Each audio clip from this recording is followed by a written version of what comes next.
In order to connect to Microsoft 365 using PowerShell, you need to install a module called MSOnline. To install this module, open your PowerShell as administrator and type Install-Module MSOnline. I have also included the commands in the description as well.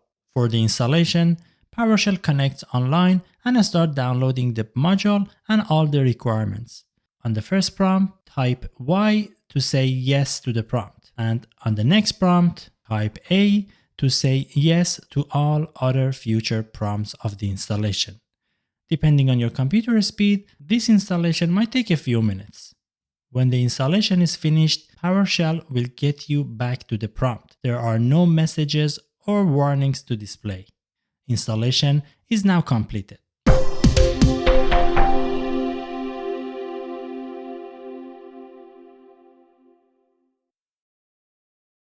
To test the installation, we can get a list of all the commands that are available in that module. Type get-command-module MSOnline and hit enter. It will list all the commands that are available in MSOnline module. Scrolling through the commands, connect-MSOL service stands out.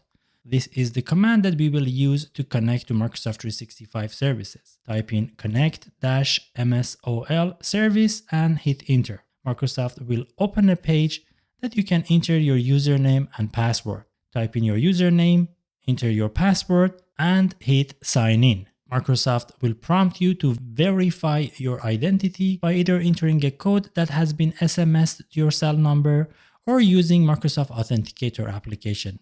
I will create separate videos on Microsoft Authenticator application.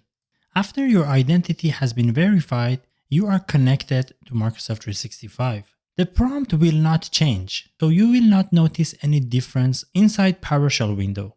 In order to test the connection, we can run a few commands that are inside this module. As an example, we can get the list of all type of licenses that we have in our tenant. Type get-msol account SKU. You can see the list of all licenses available and the numbers. Alternatively, you can get a list of all the users inside your tenant by typing get-msol user. I will create more detailed videos about PowerShell commands and how to manage Microsoft 365 using PowerShell. Thank you for watching and see you on the next video.